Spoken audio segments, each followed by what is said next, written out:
Você achou, queridos? 2 Coríntios, capítulo 12. Já que você achou, eu sei que você orou, mas feche seus olhos novamente. Vamos orar. Pai, no nome de Jesus, nesse momento, como diz a Tua palavra, Pai, nós fazemos a oração de Paulo.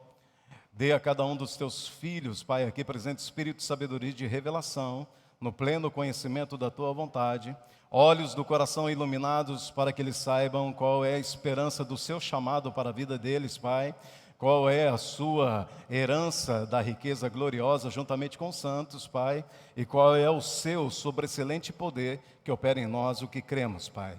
Que nesse momento, Pai, nós possamos receber da boa, da viva e poderosa palavra de Deus, que possamos mudar. Nós acolhemos com mansidão a Tua palavra plantada no nosso coração para o souzo, Pai. Sairemos daqui, Pai, com uma influência dos céus para a nossa vida, para os nossos passos, direções, para aquilo que o Senhor tem para nós, no nome de Jesus. Amém, queridos? A gente vai tocar num assunto que é, na verdade, um assunto não muito difícil, mas algumas pessoas têm algum tipo de dificuldade em entender algumas coisas. Sobre este assunto, nós vamos falar sobre o espinho na carne de Paulo. A maioria de vocês sabem, mas além do espinho na carne de Paulo, a gente tem aqui do capítulo 12, do versículo 1 até o versículo 10, é uma sessão que vai falar do que aconteceu com o apóstolo Paulo. Mas a pergunta que eu e você devemos fazer ao texto aqui, queridos, é: o que era o espinho na carne de Paulo e por que foi liberado esse tipo de sofrimento, tipo de ataque na vida de Paulo, amém? Quem liberou? Foi Deus que liberou esse ataque na vida do apóstolo Paulo, foi o diabo, foi ele mesmo. Só que tem algumas verdades, eu dividi aqui pelo menos em 4 partes para que a gente entenda. Primeiramente, do versículo 1, você vai entender aqui, o versículo 1 ele vai falar sobre visões e revelações. Antes de nós continuarmos, de eu dar para você esses 4 pontos que nós vamos falar muito rapidamente, e vamos ter muita informação nessa manhã, então fique muito atento, né, com os olhos espirituais, coração, ouvidos espirituais atentos. Antes disso, vamos lembrar quem é o apóstolo Paulo, amém? O apóstolo Paulo, ele é o padrão de Deus para os outros homens, assim como Jesus era o padrão de Deus. O apóstolo Paulo, depois de Jesus, ele é o homem, ele é humano, ele é o tipo de pessoa que nós temos dentro de casa, né? O nosso pai, o nosso irmão, o nosso filho, nossa esposa, nossa tia, nosso avô, é um homem extremamente comum, com as mesmas dificuldades que nós temos, com os mesmos sonhos, mesmos problemas, mas que entendeu um chamado de Deus, que entendeu o que Deus tinha para ele, e isso fez toda a diferença. Você vai ver que é exatamente o que acontece comigo e com você. Então Paulo ele se torna o padrão para nós, quando em Gálatas capítulo 2 ele diz que nós devemos ser imitador dele, como ele é de Cristo, né? E que ele é o nosso exemplo depois de Jesus. Paulo cresceu em maturidade e agora ele pode nos ensinar algumas coisas então. Esse texto vai nos ensinar muito sobre isso. Primeiro aqui, se nós dividirmos então os 10 versículos, ele vai falar, número 1, sobre visões e revelações. O quanto é importante o crente que nasceu de novo ver, ouvir e perceber no reino do Espírito. Diga amém. Segundo, ele vai falar sobre um homem no céu, um homem que subiu até o céu e recebeu níveis de informações e de revelações. Há coisas poderosas dentro desse versículo que fala do momento em que Paulo subiu ao 3º céu e ouviu diretamente da boca de Deus as informações que ele deveria trazer à terra. Terceiro, o perigo do orgulho. Você vai ver que depois de Paulo receber essas informações, voltar para essa terra no sentido de viver o chamado de Deus nessa terra, algo penetrou no coração de Paulo logo no início. E aí então se dá o que nós conhecemos como o espinho na carne de Paulo, amém? Eu e você podemos ter um espinho na nossa carne se o nosso coração não for guardado por algo que Deus nos dá para fazer por ele, amém, queridos? Deus nos capacita, Deus nos levanta, Deus nos dá um nível de honra para que a gente siga no chamado no ministério. Porém, se nós acharmos que nós somos merecedores daquilo, ou melhor, se nós somos a glória, se nós somos aqueles que vão fazer, nós podemos abrir porta, na verdade, para que um problema se instale na nossa vida, como aconteceu na vida do apóstolo Paulo. E por último, quarto ponto, é entender a revelação da graça que capacita e abastece e tira eu e você, como tirou Paulo do problema. Amém? Capítulo 12, versículo 1, diz assim: em verdade que não convém gloriar-me, mas passarei a visão e a revelação do Senhor. Novamente, eu vou passar as revelações e as visões do Senhor. Versículo número 2. Conheço um homem que em Cristo há 14 anos, se no corpo não sei, se fora do corpo não sei, Deus o sabe, foi arrebatado até o terceiro céu. Eu sei que tal homem, isso no corpo ou fora do corpo, não sei, Deus o sabe, foi arrebatado ao paraíso e ouviu palavras inefáveis, de que o homem não é lícito falar. Versículo 5, versículo 6, vai falar do perigo do orgulho, ok? Assim me gloriarei eu, não de mim mesmo, não me gloriarei, senão na minha fraqueza. Porque se quiser gloriar-me, não serei louco, porque direi a verdade, mas deixo isto para que ninguém cuide de mim mais do que possa ver em mim ou de ouvir. Aí o versículo 7, então, que entra o problema, ok? E para que eu não me exaltasse pela excelência das revelações, foi-me dado um espinho na carne, a saber, o mensageiro de Satanás, para me esbofetear, a fim de que eu não me exaltasse. Versículo 8. Cerca de 3 vezes eu orei ao Senhor para que Ele o tirasse de mim ou desviasse de mim. E então o Senhor me disse: a minha graça te basta, porque o meu poder se aperfeiçoa na sua fraqueza, Paulo, e de boa vontade então eu, Paulo, me gloriarei nas minhas fraquezas, para que em mim habite o poder de Cristo. Pelo que sinto prazer nas fraquezas, nas injúrias, nas necessidades, nas perseguições, nas angústias por amor de Cristo, porque quando então eu sou fraco, então é que eu sou forte. Será que esse tipo de fraqueza que Paulo está falando tem alguma coisa a ver com o pecado e com o erro? Voltando então ao primeiro versículo, desses 10 versículos, mas eu passarei então as visões e as revelações do Senhor. A primeira coisa que eu e você, queridos, precisamos entender quando a gente vai ler as cartas de Paulo, as 13 cartas, é que todo ministério, todo chamado de Paulo, se sustenta em tudo que Jesus ensinou diretamente para ele. Deixa eu dar um exemplo para você. Por exemplo, tudo que Paulo fez depois da sua conversão, na sua maturidade, todo o caminho que ele trilhou, toda a estrada que foi aberta para que ele trilhasse, ele trilhou diariamente, baseado naquilo que Jesus ensinou ele. Por exemplo, nós pegamos qualquer homem aqui, Danilo, por exemplo, né? Então Deus diz para Danilo, através de Jesus, dizendo assim: a partir de hoje eu trilhei um caminho para você.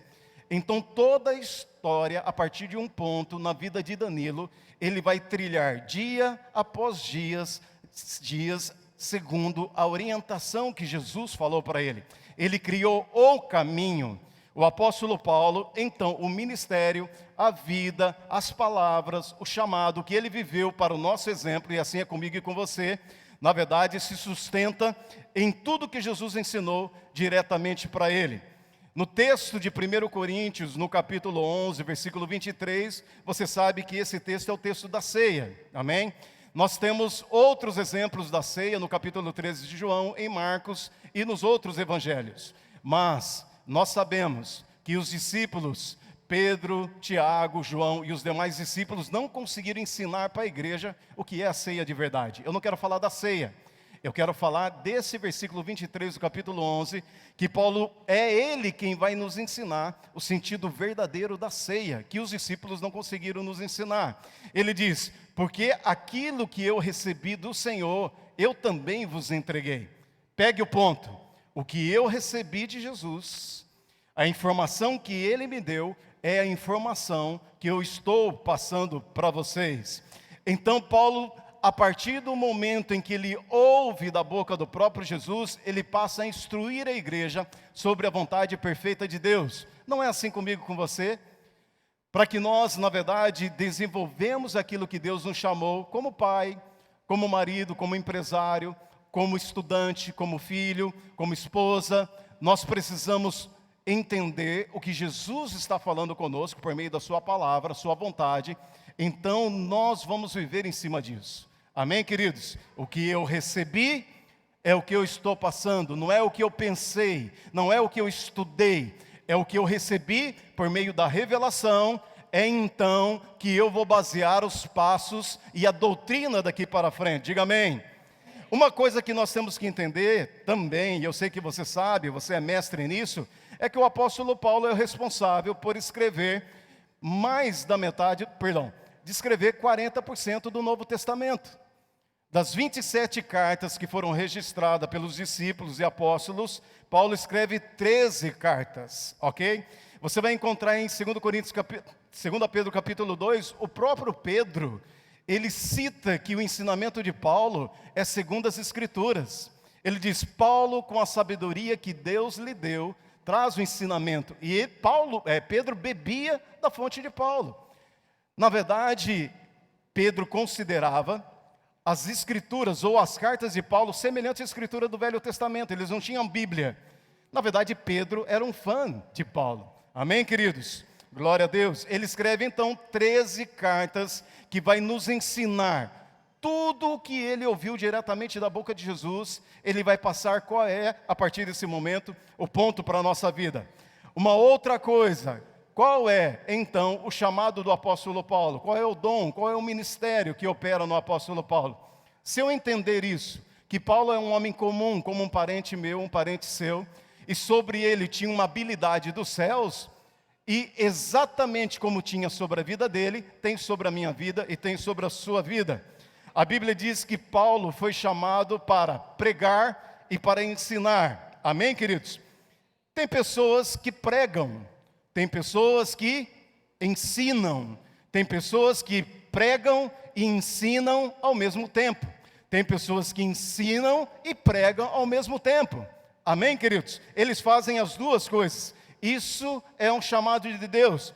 Se tem dois textos no Novo Testamento, que é 1 Timóteo, no capítulo 2, no versículo 7, que Paulo diz assim, eu fui designado por Deus para ser pregador, apóstolo e mestre. Um outro versículo, esse é 1 Timóteo capítulo 2, versículo 7, no 2 Timóteo capítulo 1, versículo 11, ele vai falar a mesma coisa. Ele diz, para o qual eu fui designado, de novo, para ser pregador, para ser apóstolo e para ser mestre. O que é ser um pregador? Pregar, na verdade, é ensinar, é contar, é inspirar as pessoas. É diferente do ensino. O ensino, na verdade, você vai informar, o ensino você vai ensinar, você vai contar detalhes que muitas vezes não tem no tipo de pregação. São duas coisas diferentes. Então, quando Paulo estava na frente da igreja, semelhantemente aos mestres que nós temos aqui. Tem mestres que são capacitados por Deus para inspirar, para contar. E tem mestres aqui que vão ensinar, trazer detalhes para a situação. São ministérios diferentes. Ensino, na verdade, e pregação. Amém, queridos? Glória a Deus, glória a Deus. Vamos lá, então Paulo disse que ele era pregador, apóstolo e mestre, para a gente entender como funcionava na vida dele. A Bíblia fala de 3 textos que falam sobre o chamado de Paulo, sobre o dom de Paulo e sobre o ministério de Paulo. Você pode repetir comigo? Diga, eu tenho um chamado. Diga, eu tenho um dom. E eu tenho um ministério dado por Deus. São 3 coisas diferentes. 3 coisas diferentes. O chamado é diferente, o dom é diferente e o ministério é diferente. Amém? O que é o chamado? Se você perguntar assim, eu não sei qual é o meu chamado. O chamado, queridos, é uma inclinação. É algo que vem da parte de Deus, que queima dentro de você.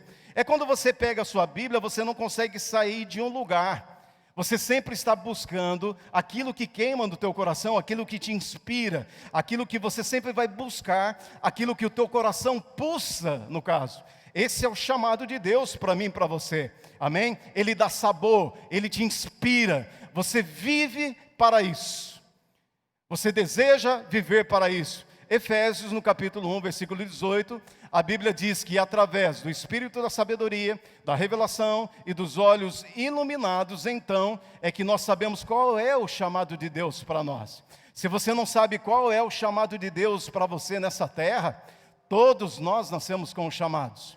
Ninguém foi chamado para ficar no banco, amém? É o Espírito de sabedoria e de revelação, olhos e coração iluminados, que vai mostrar que Deus tem um chamado dele e que Ele te chamou para participar dele, amém? Aleluia, isso vem de Deus. O próprio apóstolo Paulo vai dizer em Efésios capítulo 4, 11, a uns deu Deus a igreja, apóstolos, profetas, evangelistas, pastores e mestre. Amém, queridos? Você deve estar dentro dos 5 chamados e das 3 operações, que depois a gente vai falar mais claramente a respeito disso. Então esse é o chamado. Agora, qual que é o dom? O dom é aquela capacitação que vem de Deus, não é uma habilidade sua.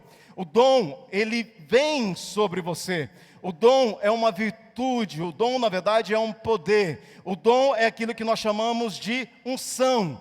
É uma habilidade para fazer algo. Nós somos diferentes e nós temos dons diferentes. Uma unção e uma capacitação de Deus diferentes sobre nós. Eu quero ler com você, por favor, 1 Coríntios capítulo 12, vamos lá. Deus é bom. Aleluia. Se você não sabia qual é o seu chamado e o seu dom, você vai sair daqui sabendo qual é o seu chamado e o seu dom. Glória a Deus. Eu vou ler na tradução da NVI, acompanhem comigo, queridos. Aleluia. 1 Coríntios capítulo 12, versículo 1. Você achou? Diz assim, irmãos, eu estou lendo na NVI, ok? Quanto aos dons espirituais, não quero que esteja longe do teu conhecimento. Pula para o versículo de número 4. Ele diz, há diferentes tipos de dons, mas o Espírito é o mesmo. Versículo 5 diz assim, há diferentes tipos de ministérios, mas o Senhor é o mesmo. Versículo 6, há diferentes formas de atuação, mas é o mesmo Deus que efetua tudo em todos. Olha o versículo número 7. A cada um, porém, é dado a manifestação do Espírito Santo, visando o bem comum para o corpo de Cristo. Pelo Espírito a um é dado a palavra de sabedoria, a outro pelo mesmo Espírito a palavra de conhecimento, a outro o dom da fé pelo mesmo Espírito, a outro o dom de curar pelo mesmo Espírito, a outro poder para operar milagres, a outro profecia, a outro discernimento de espírito, a outro variedade de línguas e ainda a outro interpretação de línguas. Versículo 11 fecha. Todas estas coisas, todos esses dons e operações que ele está dizendo aqui, porém, são realizadas pelo mesmo Espírito e único Espírito, e Ele as distribui individualmente a cada um como Ele quer. Preste atenção em algo muito poderoso no que Paulo está ensinando para nós aqui. É o mesmo Paulo que está falando sobre um dom, um revestimento de Deus sobre a sua vida e sobre a minha vida.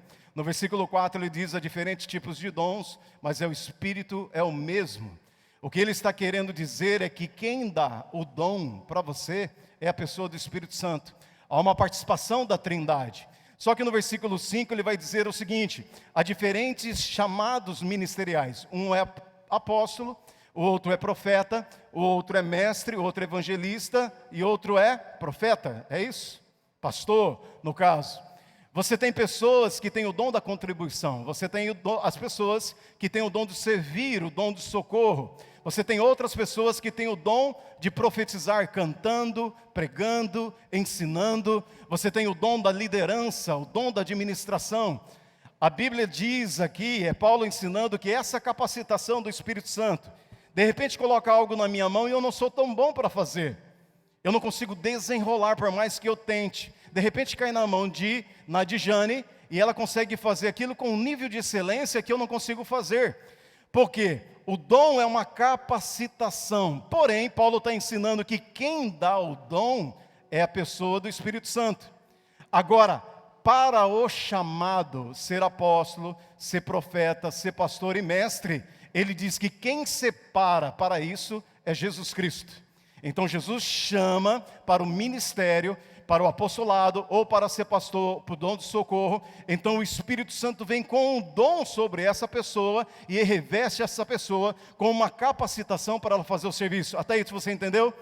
E ele vai dizer que Deus opera tudo em todos ao mesmo tempo. Diga glória a Deus.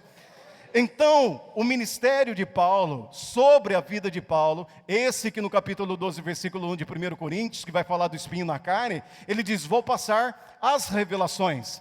Eu começo a entender então como que funciona a vida do apóstolo Paulo. Paralelamente eu consigo perceber como funciona a minha vida. Consigo perceber como funciona a sua vida, e você também deve perceber. Primeiramente, a Bíblia diz então que ele tem um chamado de Deus. Ok? Jesus Cristo chama Paulo ou para o ministério pastoral, para o ministério de mestre, para o ministério de pregador, no caso, mas o Espírito Santo vem e reveste Paulo com uma capacitação sobrenatural. Amém, queridos? Então tem o ministério, o serviço, vamos lá. Chamado a inclinação forte, que vai determinar, para determinadas coisas na minha vida e na sua vida, como a Bíblia, esse texto ele está dizendo. Amém, queridos? Glória a Deus. Vamos adiantar um pouquinho mais aqui. Estou falando a respeito do dom agora, né? Vem sobre a pessoa. Preste atenção em algo que eu quero pegar nesse texto com você. Existe uma influência dos céus, quando você é chamado por Deus e você é capacitado por Deus. Uma influência para você pensar, para você falar e para você fazer. Você vai encontrar isso no ministério de Paulo, e você vai encontrar isso no ministério de Jesus. Em 2 Coríntios, no capítulo 3, no versículo 5, Paulo diz assim: não que sejamos capazes de pensar por nós mesmos, como se isso viesse de nós. Ele diz, no entanto, Deus nos capacitou para sermos ministros de uma nova aliança, não da letra, mas do Espírito. Então Paulo começa dizendo nesse texto, 2 Coríntios capítulo 3, versículo 5, não que sejamos capazes de pensar por nós mesmos, como se isso viesse de nós. Ele diz, mas Ele nos habilitou, nos capacitou. Existe uma forma de pensar que está debaixo de uma influência do Espírito Santo. Amém, queridos? Sabe aonde nascem os pensamentos de uma pessoa natural? Pensamentos de morte, pensamentos de parar, pensamentos diversos.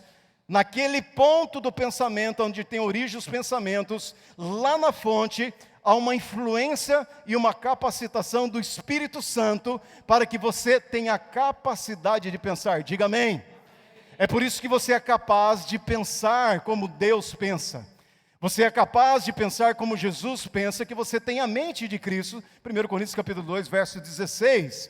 Por isso que em Colossenses capítulo 3 diz que você pode e deve não pensar nas coisas do mundo, mas pensar nas coisas do alto, aonde Cristo está assentado. Você entende que você controla o que você pensa? E a influência do Espírito para que você pense, no caso, cria imagens. E você se torna aquilo que você pensa, é o que está no livro de Provérbios. Então nós pensamos segundo a influência do céu. Há uma influência do Espírito Santo para nós pensarmos de forma poderosa. Nós falamos e nós assim, nós fazemos. Lembra do texto de Lucas no capítulo 4, a partir do versículo 18 e 19? Jesus entra na sinagoga de sábado. Ele, por ser um rabino, era o costume de dar então os livros aos rabinos.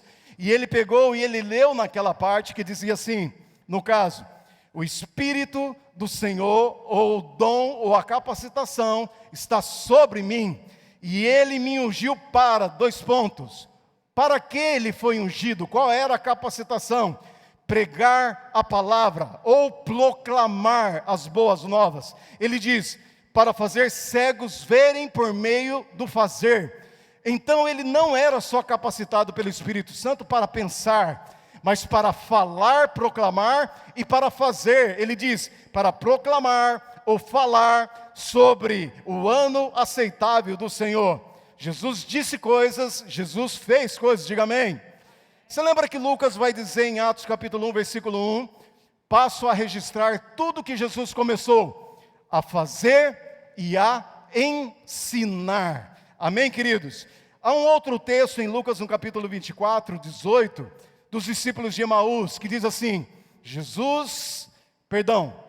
Atos capítulo 2, 22, Pedro falando a respeito de Jesus para as autoridades, ele diz assim, Jesus Nazareno, varão aprovado por Deus em obras e em milagres. Em Lucas, no capítulo 24, 19, os discípulos vão dizer, Jesus, varão poderoso em Deus, em obras e em palavras. Diga obras, diga palavras. A unção do Espírito Santo não está só no fazer, na realização das obras, mas há uma unção e uma capacitação para falar. Eu e você temos um poder diretamente do céu para falar pela inspiração do Espírito Santo. Nós temos uma capacitação para fazer, falar e fazer e falar, debaixo de uma influência. Não que nós sejamos capazes de pensar por nós mesmos, como se viesse de nós, mas Ele nos capacitou para sermos ministros de uma nova aliança, não da letra, mas do Espírito, ou seja, uma influência para falar, uma influência para fazer pelo poder, diga amém. Aleluia, Deus é bom, queridos, em todo o tempo. O ministério prático de Paulo, aleluia, em Atos capítulo 13, que você bem conhece nessa igreja, é bastante ensinado em relação a isso, você vai encontrar Paulo e Barnabé na igreja de Antioquia, e o texto bíblico diz que eles eram profetas e mestres. Não havia o ministério do apostolado sobre Paulo naquele momento, você lembra disso ou não? Paulo naquele momento era ou um profeta, ou ele era um mestre junto com Barnabé. Paulo tinha o chamado, mas o dom, a operação do apostolado não estava sobre Paulo. Você sabe o que isso me ensina, queridos, na minha caminhada com Deus? No seu caminhar com Deus? Eu e você, nós temos o chamado de Deus, diga amém. Porém, o dom pode não estar sobre nós momentaneamente. Você vai encontrar pessoas que começam em um chamado, em um ministério, em uma obra, capacitada por Deus. Mas ao longo do tempo, conforme a fidelidade no pouco para com Deus, eles são chamados para um outro ministério, um outro dom. Você vai ver então que o ministério de Paulo, a capacitação de Paulo, ele era profeta e mestre, porém, não era apóstolo. Isso chegou depois com uma unção sobre a vida dele. Glória a Deus. Agora eu quero te dar 4 textos para a gente voltar para o capítulo 12 e encerrar. Em Atos capítulo 9, versículo 15, olha que coisa poderosa. A primeira coisa que eu e você temos que saber, por revelação, Paulo era alguém escolhido a dedo por Deus. A escolha de Deus, querido, soberania de Deus, deixa eu explicar isso para você, com muita calma. Está muito rápido, é porque é bastante assunto, né? A escolha de Deus não é para indivíduos, quando a gente entende o capítulo 9 de Romanos. Deus não escolhe, não há um texto bíblico que diga que Deus escolheu alguém para a salvação. Não existe isso. Deus escolhe uma pessoa para um propósito. Eu vou repetir para você entender melhor, porque eu sei que não é fácil entender isso que eu estou dizendo. Deus soberanamente não escolhe pessoas para serem salvos. Mateus será salvo e Wagner vai para o inferno. Não existe isso. Deus escolhe pessoas para um propósito. Deus escolhe Mateus para ser pastor, escolhe Wagner para ser um evangelista. Escolhe para um propósito. Ali quando fala de Ismael e fala de Isaque, o próprio Ismael é escolhido por Deus. Tanto é que antes dele nascer, Deus escolhe o próprio nome de Ismael. Ele é abençoado por Deus. No caso, ele só não foi escolhido para o propósito, para que viesse o Messias por meio dele. Você pode dizer amém? Deus não escolhe ninguém para a salvação. Deus escolhe propósitos para pessoas chamados. A vida do apóstolo Paulo é um exemplo didático para eu entender que Deus não escolhe indivíduos para a salvação, para quem vai para o inferno ou para quem vai para o céu. Isso é uma ignorância bíblica. Deus escolhe indivíduos para propósitos específicos. E a vida do apóstolo Paulo, existem muitos textos que vão dizer que Deus escolhe pessoas ou para governar nações, para serem reis, príncipes, para serem apóstolos, para serem juízes, para serem músicos, para serem profetas. Deus escolhe para propósitos. Vocês conseguirem compreender isso ou não? Não é para salvação, é para propósito. Diga amém. Amém? Então, no capítulo 9, no versículo 15, você tem a história da conversão do apóstolo Paulo. Você tem o encontro de Paulo com Ananias. E Ananias diz assim para Paulo, na verdade é Deus dizendo para Ananias, quando Ananias diz assim, esse é o matador da igreja. Ele tem carta dos superiores para prender a igreja. Deus diz para ele, vá, porque este é para mim instrumento escolhido. Diga instrumento escolhido. Este é para mim instrumento ou vaso escolhido. Queridos, quando você vai fazer um determinado serviço, você vai furar uma parede. Como é que você fura uma parede? Você precisa de uma ferramenta, um instrumento, a furadeira. Quando você vai apertar um parafuso duro, você faz com canivete, com uma chave de fenda, no caso. Hoje, com a furadeira, né, que parafusa, que é muito mais fácil. Se você vai cortar uma madeira, um barrote, é barrote? Um caibro, barrote. Você faria isso com uma faquinha de pão? Você faria com um serrote ou com uma serra. Então, para cada serviço proposto, há um instrumento ou uma ferramenta. Diga amém. No reino de Deus é exatamente igual. Quem escolhe é Deus. Amém, queridos? Se você é músico, se você é cantor, se você é pregador, se você é líder, se Deus tem te levantado, eu não tenho que ficar com problemas com isso. Porque o mesmo Deus que capacitou Jai para um serviço, para uma determinada área, está me levantando para uma determinada área. Por isso que eu preciso saber qual é a vontade de Deus para a minha vida, amém? Então ele diz, vá, Ananias, e diga a ele, porque este é para mim vaso escolhido ou instrumento escolhido. Eu o escolhi a dedo. Saiba que você é escolhido a dedos por Deus. E isso na eternidade, isso é bom para você ou não? Para mim é. Outro texto do próprio apóstolo Paulo, falando do início da sua conversão e da profecia que ele recebeu, está em Atos capítulo 22, 14, que diz assim, o Deus, Ananias dizendo para ele, o Deus de nossos pais de antemão te escolheu, designou para que você, número 1, preste atenção que maravilhoso, número 1, conheça a sua vontade. Já pensou viver na perfeita vontade de Deus? Número 2, veja o santo, o justo.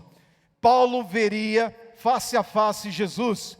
E você tem um relato bíblico que diz que Jesus apareceu várias vezes para Paulo.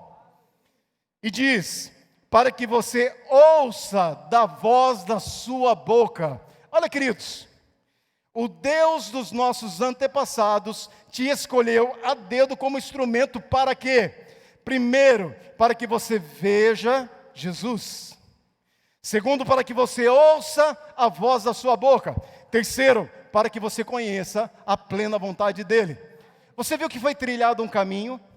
E Paulo então vai agora estruturar toda a sua história, todo o seu caminhar, em cima do que ele viu, do que ele ouviu e soube da vontade de Deus. Diga amém. Atos capítulo 26, 16. Paulo dizendo, contando esse momento da profecia, o que Deus falou a respeito dele, diz assim, agora se coloque em pé, é o próprio Jesus falando para Paulo, porque para isso eu te apareci. Para quê? 2 pontos. Primeiro, para te pôr como ministro e testemunha. Segundo, das coisas que você tem visto, das revelações que eu tenho te mostrado. Terceiro, como daquelas que eu ainda irei aparecer para te mostrar. Deus é bom, queridos. Gálatas capítulo 1, versículo 11, 12, 15 e 16. Vai dizer o seguinte. Paulo dizendo, o evangelho anunciado por mim não aprendi de homem algum. Diga amém. O que nós temos hoje de um evangelho ensinado por homens, sem nenhum fato da revelação, a influência da revelação. Mas Paulo diz no versículo 12, porque não recebi, nem aprendi de homem algum. Ele diz, não aprendi com Paulo, com Pedro, com Tiago, com João, mas eu recebi mediante a revelação de Jesus Cristo. No versículo 15, ele diz, mas aprove a Deus desde o ventre da minha mãe, que me separou e me chamou pela sua graça. Escolhido a dedo, revelar o seu Filho em mim. Agora, para nós finalizarmos, vai lá para o capítulo 12 de 1 Coríntios. Aleluia. Está acelerado? Deus é bom. Então você vai compreender agora o primeiro versículo do capítulo 12. O alto nível de revelação do apóstolo Paulo. Depois de tudo isso, essa introdução longa que você ouviu, de Paulo sendo escolhido a dedo como instrumento de Deus para ver, para ouvir e saber da vontade da boca do próprio Jesus. Ele diz no versículo 1, parte B, mas eu passarei as visões e as revelações de todo o investimento que Deus fez na vida do Paulo por discernimento. Aí você vai encontrar então aqui, queridos, a questão da revelação e das visões. Agora, no versículo seguinte, algo muito importante vai acontecer.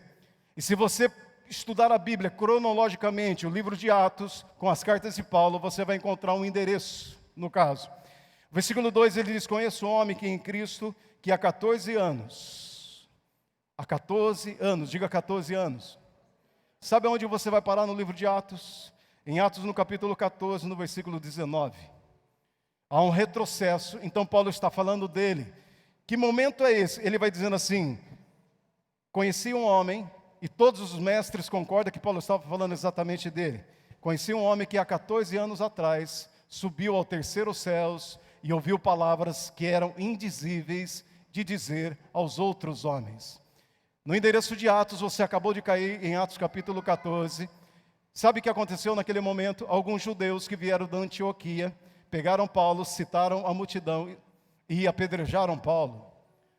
Paulo foi arrastado até fora da cidade e eles deixaram ele lá. Muitos mestres, e eu concordo 100% com eles, acreditam que Paulo morre naquele momento do apedrejamento. Então, o versículo 2 e o versículo 3, que nós estamos lendo de 1 Coríntios capítulo 12, nos leva para o apedrejamento de Paulo no capítulo 14. Então, muitos mestres entendem que Paulo morreu naquele momento, mas os discípulos rodeiam Paulo, oram por Paulo, e Paulo ressuscita e entra com eles na cidade de Derbe e de Listra. Diga Derbe, Listra. Para quem é caipira do Sudeste, é Derbe, ok? Por que é importante essa informação? Porque dentro do capítulo 2, versículo 3, que nós estamos acabando de ler de 1 Coríntios capítulo 12, é o momento então que Paulo, na sua morte do apedrejamento, ele vai ao terceiro céu. É onde ele recebe toda a informação. E no momento em que os discípulos rodeiam e oram por ele, é o momento em que ele volta com todas essas revelações. É o que nós concordamos entre os mestres, a maioria dos mestres do entendimento. Mas algo aqui acontece poderosamente, queridos, acompanhem comigo. Então Paulo fala de um homem que subiu aos céus e recebeu informações, viu e recebeu informações diretamente da boca do próprio Deus, de Jesus, sobre coisas que não era permitido dizer aos homens. É por isso que no versículo 1 ele diz, passo a falar para vocês, mostrar para vocês sobre as visões e as revelações. Visões e revelações, um homem no céu, porém agora se abre um caminho. Antes disso, queridos, ele vai dar um testemunho em Gálatas, no capítulo 4, 15, e no capítulo 6, 11 de Gálatas, sobre esse momento. As pessoas acreditam que o espinho na carne de Paulo era uma enfermidade nos olhos. Ignorância bíblica, porque o próprio texto não diz. Se você cronologicamente pegar Atos capítulo 14, no momento que ele é apedrejado e arrastado como morto para fora da cidade, os discípulos cercam Paulo e naquele momento ele se levanta, ele entra em Derbe e Listra. É o momento de Gálatas capítulo 4 e Gálatas capítulo 6, que ele vai dizer, a minha enfermidade foi demais para vocês, a ponto de vocês quererem arrancar os olhos de vocês e darem a mim. Você imagine que uma pessoa que acabou de ser apedrejada por uma multidão, como está deformado o seu corpo. Como é que a sua cabeça, o seu rosto, os seus olhos? Muito provavelmente, quando Paulo está dizendo em Atos capítulo 4, que ele está diante da igreja em Derbe, Listra, na cidade dos Gálatas, que ele está dizendo: vocês, por causa da minha enfermidade, arrancariam os vossos olhos para me dar. Paulo estava todo machucado, porque a Bíblia diz que no dia seguinte ele já entrou em Derbe, Listra. E aqui ele está dando testemunho que as pessoas dariam os olhos para ele, depois do apedrejamento. Muito provavelmente os olhos de Paulo estavam pretos, inchados e não conseguia nem abrir. Imagine uma pessoa sendo apedrejada por uma grande multidão, como que ela fica no caso? E no capítulo 6, 11, ele vai dizer: vede com grandes letras, eu escrevo a vocês. As pessoas, por não seguirem a ordem cronológica dos textos, acham que Paulo tinha um problema de escrever. Você sabe que em Atos capítulo 9, no momento em que Ananias coloca as mãos sobre Paulo, Paulo é curado da cegueira. Caem as escamas, a enfermidade cai. Paulo não era doente. Ele diz: vede com grandes letras. Não é, queridos, letras garrafais. É a quantidade de páginas que ele está escrevendo. Diga amém.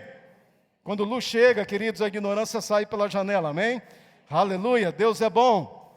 Agora ele vai falar no versículo 5 e 6, sobre algo que aconteceu no coração dele. O mais alto nível de revelação, de ver Jesus em todo momento, de ouvir da boca de Jesus a perfeita vontade. Nenhum homem subiu ao terceiro céus para receber a revelação. Ali se brota uma condição dele dizer: deixa eu me gloriar na minha loucura. É aquele momento em que o homem começa a achar que ele é digno de receber de Deus o que ele está recebendo. Nesse momento se abre a porta para um perigo: a exaltação, o orgulho e a soberba. Então Paulo vai descrever no 5, no 6 e no 7 o perigo da soberba. Naquele momento ele abre uma porta, uma pequena porta. Então Satanás entra naquela pequena brecha, colocando um anjo, um mensageiro. Vamos ver o versículo de número 7. Para que eu não me exaltasse pela excelência das revelações, foi-me dado um espinho na carne, a saber, um mensageiro de Satanás, para me esbofetear, a fim de que eu não me exaltasse. Foi-me dado. A pergunta é: quem deu a Paulo um anjo ou um mensageiro de Satanás chamado espinho na carne? Foi Deus. É Deus que dá um anjo, um demônio, para nos prejudicar? Ou somos nós que abrimos portas para isso? Paulo abre porta, Paulo fecha a porta. Estamos falando de um homem de um alto nível de revelação, que subiu ao terceiro céu, que nenhum homem entrou. Você entende o perigo? Níveis de visões e revelações, um homem nos céus. O perigo da soberba entrar, e entra um agente de Satanás para destruir todo o propósito de Deus. Então, no versículo 7, ele fala sobre: foi-me dado um mensageiro de Satanás, por causa das excelências da revelação. Essa palavra aqui, mensageiro, queridos, é ágelos, não é ângelos. É ágelos no grego, que quer dizer anjo. Se você vai encontrar em Romanos capítulo 8, 38, você vai encontrar em 1 Coríntios capítulo 6, versículo 3, a mesma palavra, falando a respeito de um anjo. É um mensageiro de Satanás. Ele diz: foi-me dado um mensageiro de Satanás, um anjo para me esbofetear. Essa palavra no original é dar bofetadas. É como se alguém estivesse segurando o punho e batendo no rosto de uma pessoa. Ou seja, se você buscar os originais para entender o significado de bofetadas, o que esse mensageiro estava fazendo era maltratar, tratar com muita violência.